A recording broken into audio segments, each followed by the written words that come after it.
Melinda Gordon was a happy housewife with a little boy who was now in school. She and Jim were proud parents and her antique store was doing very well.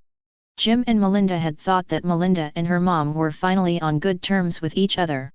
Melinda's mother had finally admitted that she could see spurts, and although she chose not to use her ability to help others like Melinda, she and her daughter had finally come to terms with their differences. Beth Gordon was finally beginning to feel good about herself when she got a knock on the door. As she opened the door, she knew immediately who was standing there. When she was but 16, she had given up a little girl for adoption.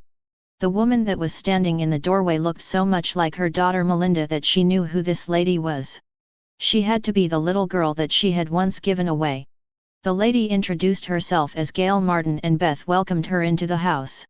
Gail had been nervous about going out to Grandview and seeing if she could find the woman who had given her up for adoption some 30 years ago.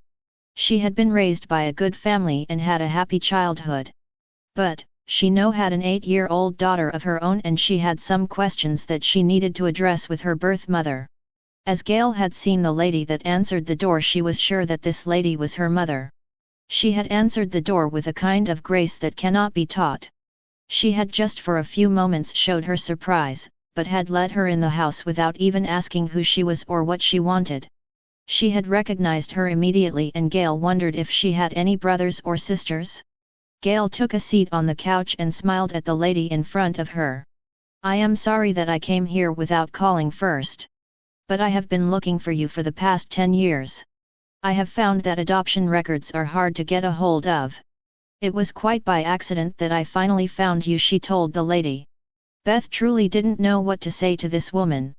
She had never forgotten the little girl that she had once given up, but she had been unable to find her and had just about given up on ever seeing her. "Gail, I am sorry, I did try to find you. But I have been unable to find you. You have always been a piece of my very being that is missing." Gail looked at the lady that had given her up for adoption and judged that she must have been very young when she had given birth to her. She had forgiven her for what she had done years ago, but now she wanted to know a little about the lady. "I have always wondered what you looked like and why you gave me up. I can see that you must have been very young when I was born. I also would like to know who my father was and if he is alive," she told the lady. "There are so many things that I need to tell you. First, I want you to know that I loved you and have loved you ever since the first time that I first saw you. No, really, since the first time that I felt you move in my stomach. I was just 16 and unable to raise you. I was too young and immature to raise a child. I was just a child myself. Back then, when you had a child out of wedlock, you gave your baby up for adoption most of the time," she told her daughter in the kindest way that she could. "Something that I have always wondered about is where my father is. Do you know where he is?" Gail asked. "I am truly sorry, Gail. Your father died a few years ago," Beth told her. Gail couldn't understand why, but this news hit her hard. She had always hoped that she would meet both of her biological parents, and now she would never know her father. She looked down and thought about it for a moment. Beth looked at the young lady and was amazed at how much this woman looked and acted like Melinda. She took the girl's hands and said, "I am sorry that you never knew him. But you do have a sister named Melinda. She lives in town and I am sure that she would like to meet you," she told her with a smile. "You said that you have a daughter yourself?" Beth asked. "Yes, I have a little girl named Sarah. She is 8 years old and I would like you to meet her someday," Beth told her. "I would like that," Gail told her with a smile. Melinda Gordon had been at the antique store that morning. She and Ned had just finished crossing another spirit over. It had been a tough crossing and Melinda was very tired. That was when she heard her cell phone ring and looked at the caller ID. It was her mother. Sometimes getting a call from her mother was very disturbing. Although she loved her mother and they had made up somewhat, a call from her was a rarity. Beth heard her daughter's voice on the line and smiled. "Hi Melinda.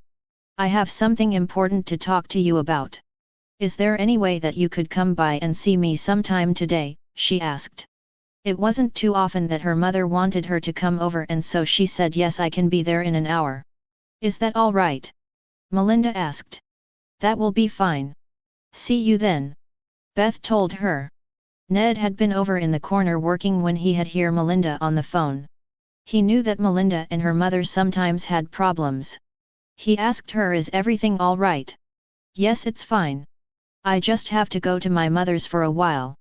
Do you mind staying here and covering for me?" Melinda asked. "No problem. Take care." Ned watched as Melinda walked out of the door. He hoped that everything was all right.